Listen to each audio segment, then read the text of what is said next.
Hello बच्चों, आप सभी का हमारे यूट्यूब चैनल आइडियल देव क्लासेस में स्वागत है।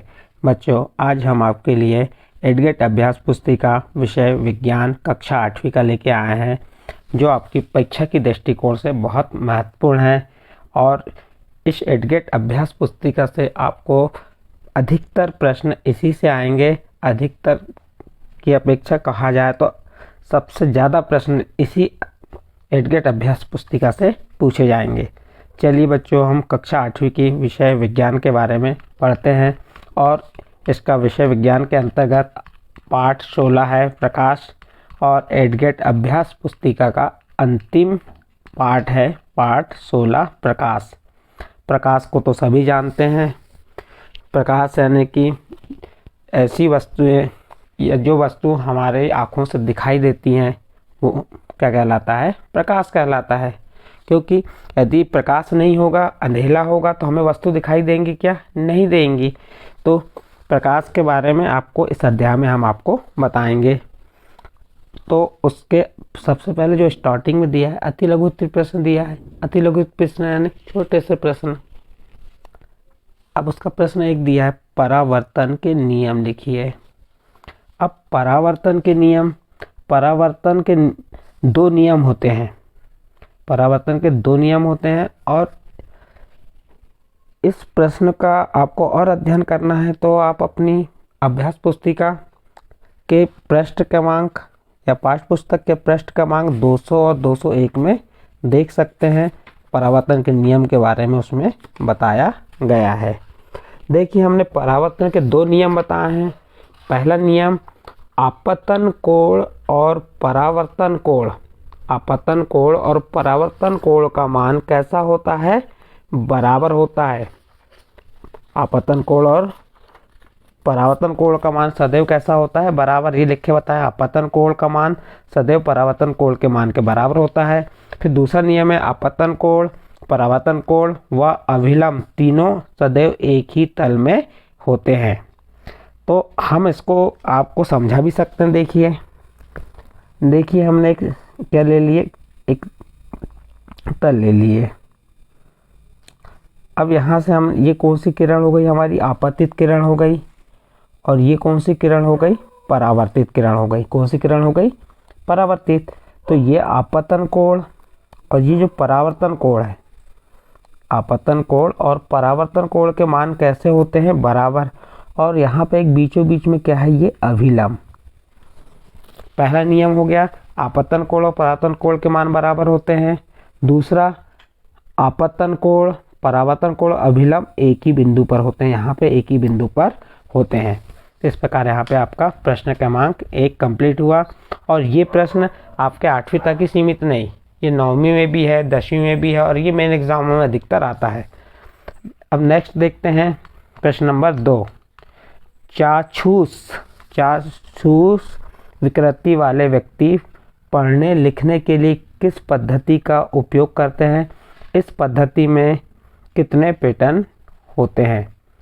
चाक्षुष विकृति वाले व्यक्ति पढ़ने लिखने के लिए बेल पद्धति का उपयोग करते हैं। इस पद्धति में 63 बिंदु अंकित पैटर्न हैं। किस पद्धति का? बेल पद्धति का उपयोग करते हैं। और कितने, इस पद्धति में कितने बिंदु हैं, कितने पैटर्न है? 63 बिंदुकित पैटर्न है। कितने? 63 बिंदुकित पैटर्न है।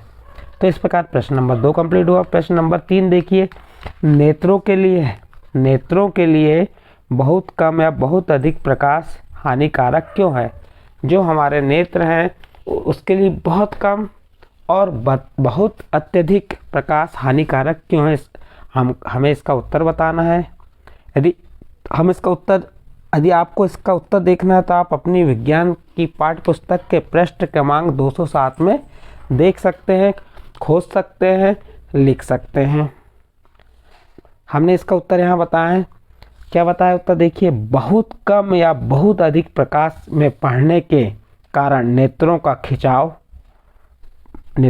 क्या पड़ता है? खिंचाव पड़ता है तथा सिर दर्द होता है, जो बाद में नेत्र रोगों को जन्म देता है। इस प्रकार प्रश्न नंबर 3 यहाँ पे कंप्लीट हुआ। इसके बाद आपका प्रश्न नंबर 4 देखिए। प्रश्न नंबर 4 है, प्रकाश का विक्षेपण किसे कहते हैं? विक्षेपण की घटना को दर्शाने वाला कोई प्राकृतिक उदाहरण बताइए। प्रश्नता प्रकाश विक्षेपण किसे कहते हैं? विक्षेपण की घटना को दर्शाने वाला कोई प्राकृतिक उदाहरण लिखिए। आप इसका उत्तर अपने विज्ञान की पाठ्य पुस्तक के पृष्ठ क्रमांक 204 में खोज सकते हैं और लिख सकते हैं। तो हमने इसका उत्तर बताया, प्रकाश के अपने रंगों में विभाजित होने के को प्रकाश का विक्षेपण कहते हैं। प्रकाश के अपने रंगों में विभाजित होने को प्रकाश का विक्षेपण कहते हैं। इंद्रधनुष विक्षेपण को दर्शाने वाली एक प्राकृतिक परिघटना है। बहुत सरल उत्तर है। क्या है इसका उत्तर? प्रकाश के अपने रंगों में विभाजित होने को प्रकाश का विक्षेपण कहते हैं। इंद्रधनुष विक्षेपण को दर्शाने वाली एक प्राकृतिक परिघटना है। इस प्रकार यहाँ पे आपका प्रश्न नंबर 4 कंप्लीट हुआ। इसके बाद देखिए प्रश्न नंबर 5, ये है लघु उत्तरीय प्रश्न। प्रश्न नंबर 5, रेटिना में पाई जाने वाली तंत्रिका कोशिका के प्रकार एवं उनके कार्य लिखिए। उत्तर देखिए, रेटिना में 2 प्रकार की तंत्रिका कोशिका पाई जाती हैं। एक होती शंकु, एक कैसी होती है? शंकु होती है, जो तीव्र प्रकाश के लिए सुगराई होते हैं, और दूसरा है शलाकाएं, जो मंद प्रकाश के लिए सुगराई होते हैं। इस प्रकार रेटिना में पाई जाने वाली तंत्रिका के नाम बताएं और उनके कार्य बताएं। नेक्स्ट अगला प्रश्न है प्रश्न नंबर 6। प्रश्न नंबर 6 क्या कह रहा है? मनुष्य में होने वाले दृष्टि दोषों से आप क्या समझते हो? इन दोषों का निवारण किस प्रकार किया जाता है? तो देखो, जो मनुष्य है में होने वाले दृष्टि दोष होते हैं, कौन से होते हैं? उन दोषों का निवारण कैसे करेंगे? आप यदि इस प्रश्न का उत्तर देखना चाहेंगे तो आप कहाँ देख सकते हैं? आपकी पाठ्य पुस्तक के पृष्ठ क्रमांक 207 में देख सकते हैं। देखिए इसका उत्तर हमने क्या बताया। इसका उत्तर है, कुछ मनुष्य पास रखी वस्तु को स्पष्ट रूप से देख सकते हैं। कुछ मनुष्य क्या होते हैं? पास में रखी वस्तु को स्पष्ट रूप से देख सकते हैं, परंतु दूर की वस्तुओं को स्पष्ट नहीं देख पाते। इसके विपरीत कुछ मनुष्य निकट रखी वस्तुओं को स्पष्ट देख पाते हैं, सुस्पष्ट या स्पष्ट देख पाते हैं, परंतु दूर की वस्तुओं को स्पष्ट नहीं देख पाते। ऐसे दोष मनुष्य की दृष्टि में ये दोष पाए जाते हैं, जिन्हें हम निकट दृष्टि दोष और दूर दृष्टि दोष कहते हैं। और एक जरा दृष्टि दोष भी होता है। तो और इनके निवारण के लिए हमको लेंसों का उपयोग करना पड़ेगा। अब इन दोषों को दूर करना है तो हमको लेंसों को उपयोग करना पड़ेगा। जैसे निकट के लिए अवतल लेंस और दूर के लिए उत्तल लेंस। तो मनुष्य में होने वाले दृष्टि दोषों से आप क्या समझते हैं? तो मनुष्य में होने वाले दृष्टि दोष कौन से होते हैं? निकट दृष्टि दोष और दूर दृष्टि दोष। निकट यानी कि जो मनुष्य के पास रखी वस्तु को स्पष्ट रूप से देख पा सकते हैं, परंतु दूर की वस्तुओं को स्पष्ट नहीं देख पाते।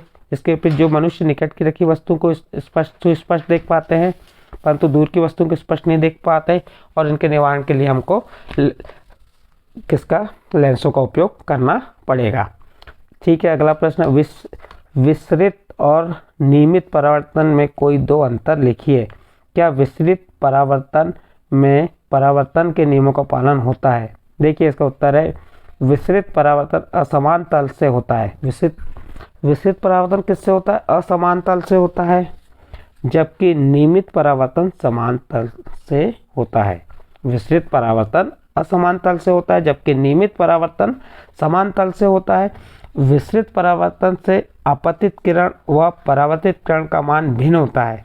जो विसरित किरण होती है, जैसे हम कहीं ऊंची नीची होती है, समान नहीं होती, तो इसके जो आपतन कोण और परावर्तन कोण जो होते हैं, विसरित परावर्तन में आपतित किरण और परावर्तित किरण का मान भिन्न होता है। एवं इसमें और उसमें किसमें? नियमित परावर्तन में आपतित किरण और परावर्तित किरण का मान समान होता है। इन दोनों में समान नियमों का पालन नहीं होता। प्रश्न था क्या इन दोनों में समान नियमों का पालन होता है?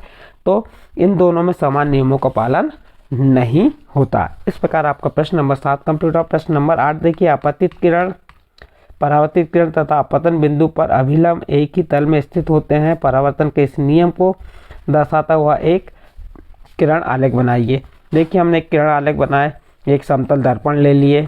कौन सा दर्पण है? समतल दर्पण है। और एक किरण हमने यहाँ से आपतित की, ए बिंदु से ये आपतित हुई और यहाँ पे एक समतल दर्पण में टकराने के बाद वो क्या हो गई? परावर्तित हो गई। और उसी के बीचों बीच से क्या है? अभिलंब है। तो आप इसको बता सकते हैं ओ ए आपतित किरण है, ओ बी परावर्तित किरण और ओ सी अभिलंब है और एम डैश क्या है? दर्पण है। इस प्रकार से ये आप इसका किरण आलेख बना सकते हैं। ठीक है, प्रश्न नंबर 8 यहाँ पे कंप्लीट हुआ। इसके बाद प्रश्न नंबर 9 देखिए। प्रश्न 9 क्या कह रहा है? मानव नेत्र का नामांकित चित्र बनाइए, इसके विभिन्न भागों के कार्य भी लिखिए। अब हमें मानव नेत्र बनाना, ये मानव नेत्र बना दिए, मानव नेत्र के नाम बता दिए। ये प्रकाशीय तंत्रिका है, यहाँ पे क्या होता है? रेटिना होता है, यहाँ पे कॉर्निया होता है, ये क्या है? लेंस है, ये परितारिका है और ये क्या है? पक्षमाभ पेशी है। और इनका क्या बताना है? कार्य बताना है। तो लेंस का कार्य क्या है? लेंस प्रकाश की किरणों को रेटिना पर भेजता है। लेंस क्या करता है? प्रकाश की किरणों को रेटिना पर भेजता है। पक्षमाभ पेशी लेंस को अपने स्थान पर बनाए रखता है।